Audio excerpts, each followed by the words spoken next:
السلام علیکم.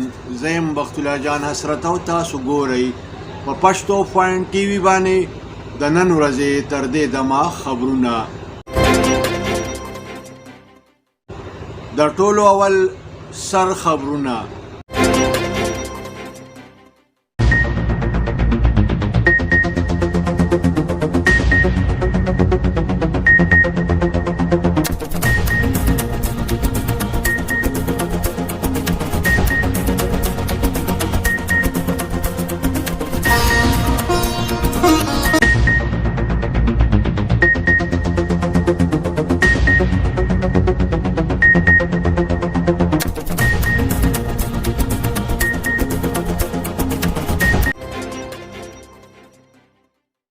दोस्तों, अगरचे आपने हमारे चैनल को अभी तक सब्सक्राइब नहीं किया, सब्सक्राइब का रेड बटन क्लिक करके हमारे चैनल को सब्सक्राइब.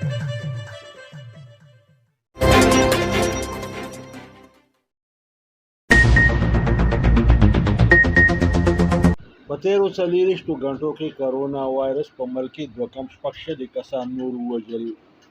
دغه رنګې په تیرو 40 غنټو کې په ملک کې د کرونا وایرس 3785 مریضان ریکارډ شوي دي. په ملک کې د کرونا وایرس د فعال مریضانو شمیره 18813 ته رسیدلې ده.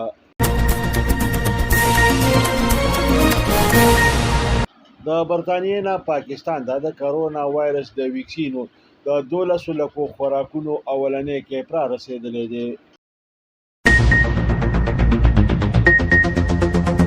د سین حکومت د بکریانو د پیو د دکانونو د شپې د 12 بجو پورې د کولاو ساتلو اجازه ورکړې ده.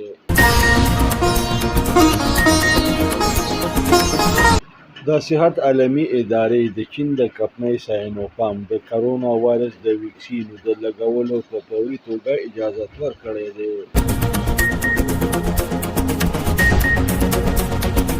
د ملایشیا وزیر اعظم د کرونا وایرس د ایسوپیز د خلاف ورزۍ په جرم کې $210 جرمانه شوی دی. د سعودي عرب ولیعهد د پاکستان د دورې خواهش ظاهر کړی دی. بل اړخ ته د دې خبرې انکشاف شوی دی چې د وزیر اعظم عمران خان د سعودي عرب موجوده دوره د لوی اهمیت حامله ده. د اطلاعات او وفاقي وزیر فواد چودھری ویلي دي چې د ساينس د وزارت د کلندر مطابق به په 14 مئی باندې د اختر میاشت ښکاره کیږي او په 14 مئی به اختر وي.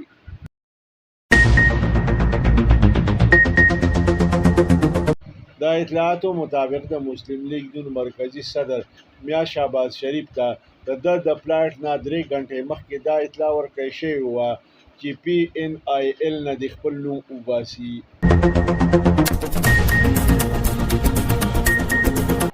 د کراچۍ د قامي اسمبلی د 251 حلقې په ضمني انتخاباتو کې د اوټونو په دویم ځل په شماره کې هم د پیپلز پارټۍ امیدوار کامیاب شوی دی.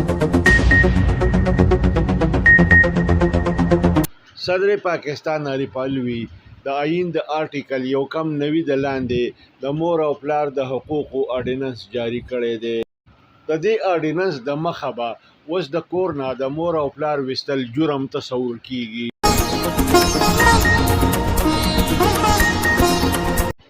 د پیپلز پارټۍ مرکزی چیرمن بلاول بټو زرداری ویلي دي چې د وزیر اعظم عمران خان د قام دشمنه پالیسو د مخه د ملک معیشت د تباہی سره مخ شوی دی.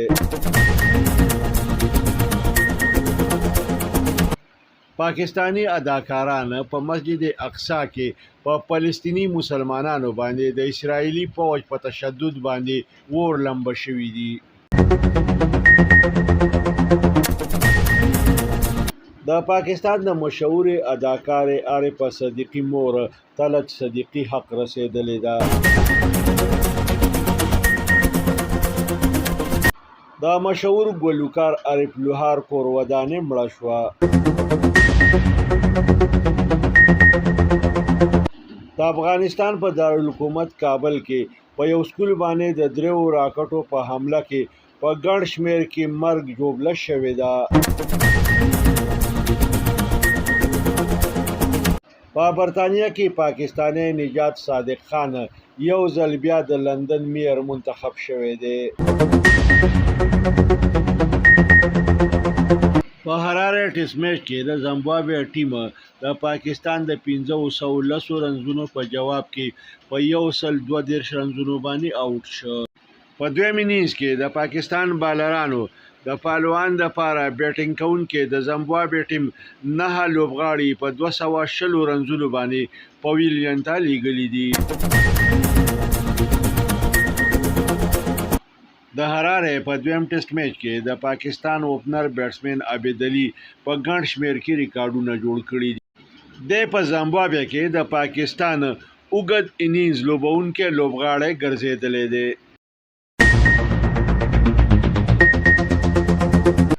په تیرو 24 غنټو کې په ملک کې موسم یو ځل بیا خشک و. البته ټوله ورځ په اسمان باندې ګوري وریځې راخورې وې.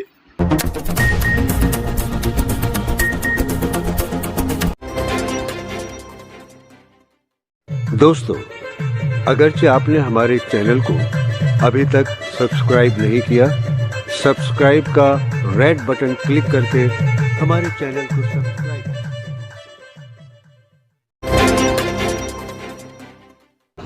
اوس د دې خبرونو تفصیل.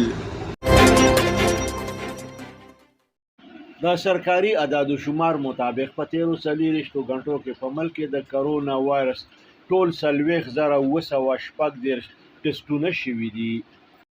دغه رنګې په تیرو 24 غنټو کې په ملک کې د کرونا وایرس 3,985 مریضان ریکارډ شوي دي. تیره ورځ کرونا وایرس په ملک کې 118 نور مړي کړي دي. دې سره په ملک کې تر اوسه پورې د کرونا وایرس له کبله د شوو ټولو مړو شمېره 18,915 ته رسېدلې ده. په ملک کې د کرونا وایرس د فعال مریضانو شمېره 80,813 شوه، په کومو کې چې د 4,903 مریضانو حالت خطرناک دی. پاکستان ته د برطانیې د کرونا وایرس د ویکسینو اسټرازینیکا د 12 لکو خوراکونو اولنی کیپ راورسېده. د سین حکومت د لاک ډاون په دوران کې بیکریانې او د پویو دوکانونه د شپې د 12 بجو پورې د کلاو ساتلو اجازت ورکړی دی. د صحت عالمي ادارې د چین د ساینوفارم کمپنۍ د کرونا وایرس د ویکسینو د لګولو په فوري توګه باندې اجازت ورکړی دی. د ملایشیا پخوانی وزیر اعظم نجیب رزاق په هوټل کې د ایسوپیس په خلاف ورزۍ باندې $213 جرمانه کړی شوی دی. وایي چې د سعودي عرب ولی عهد محمد بن سلمان د پاکستان د دورې خواهش ظاهر کړی دی. بل اړخ ته د دې خبرې انکشاف شوی دی چې د وزیر اعظم عمران خان د سعودي عرب موجوده دوره د ډېر لوی اهمیت حامله وه. د اطلاعاتو وفاقي وزیر فواد چودري ویلي دي چې د ساینس د وزارت د کلندر مطابق به په 14 مۍ باندې د اختر میاشت ښکاره کیږي او په 14 مۍ به په ملک کې اختر نمانځلی شي. د اطلاعاتو مطابق د مسلم لیگ نون مرکزی صدر او په قومي اسمبلی کې د اپوزیشن لیډر شهباز شریف ته د فلایټ نه 3 غنټې مخکې دا اطلاع ورکړی شوې وه چې د PNIL نه دی خپل نوم وباسي په څه طریقه او ضوابطو باندې چې د ایگزیکټ کنټرول لیست او د بلیک لیست نه خپل نوم ویستی دی. وزیر اعظم عمران خان ویلي دي چې په مشکل وخت کې سعودي عرب او متحده عرب امارات د پاکستان امداد نه وی کړی نو نن به پاکستان دیوالیه شوی وو. د زیاته کړې ده چې موږ د مشکلو حالاتو نه وتی یو او را روان تابناک مستقبل طرف ته روان یو. بل اړخ ته وزیر اعظم عمران خان په مسجد اقصی کې د روژې په مبارکه میاشت کې د اسرائیلي فورسز په فلسطیني مسلمانانو باندې د تشدد په سختو ټکو کې غندنه کړې ده.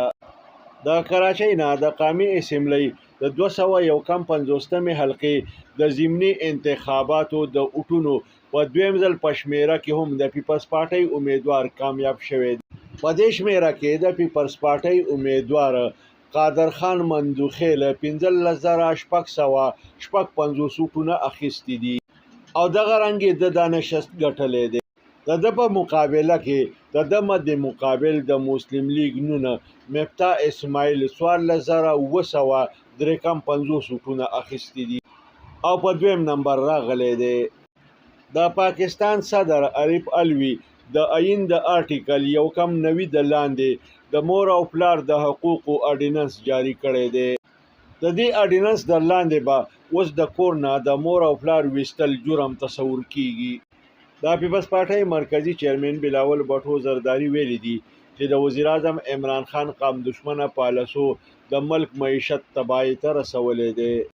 حکومت د مسلم لیگ نون د میا شهباز شریف ملک ته د بهر د تلو د اجازت عدالتي فیصله د چیلنج کولو اعلان کړی دی. دا خبره وفاقي وزیرانو شهزاد اکبر او فواد چودھری په یو خبري کانفرنس کې کړې ده. په مسجد اقصی کې په فلسطینی مسلمانانو باندې د اسرائیلي فوج په تشدد باندې پاکستانی اداکاران اور لمبه شوي دي او په اسرائیل باندې بد ټکونه کول شروع کړي دي. د مشهوري اداکار عارفه صدیقی مور طلت صدیقی حق رسیدلې ده. بل اړخته د مشهور ګلوکار عارف لوهار کوروداني هم مړه شوه. د افغانستان په دارالحکومت کابل کې په یو سکول باندې د 3 راکټو حمله شوې ده چې په نتیجه کې د 25 جنکو طالب علمانو سره 40 کسان مړه شوي او د 50 نه زیات ژوبل شوي دي. په برطانیه کې پاکستانی نجات صادق خان یو ځل بیا د لندن میر منتخب شوی دی. د دا اعزاز په دویم ځل باندې ګټلی دی. راځئ چې وګورو د لوبو خبرونه. د هراره په دویم ټیسټ میچ کې د زمبابوې ټیم په خپل اولنی انیز کې د پاکستان د اولنی انیز د 510 رنزونو په جواب کې په 132 رنزونو باندې اوټ شو. په دویم انیز کې د پهلوان بیټینګ لپاره د پاکستان بالرانو د زمبابوې ټیم 9 لوبغاړي په 220 رنزونو باندې پویلین ته ولېږل. د هراره په دویم ټیسټ میچ کې د پاکستان په اولنی انیز کې پاکستانی اوپنر بیټسمن عابد علي په ګڼ شمیر کې ریکارډونه جوړ کړه. د په زمبابوې کې د پاکستان د اوږد انیز لوبونکي لوبغاړی وګرځولی شو. दोस्तों, अगरचे आपने हमारे चैनल को अभी तक सब्सक्राइब नहीं किया, सब्सक्राइब का रेड बटन क्लिक करके हमारे चैनल को सब्सक्राइब.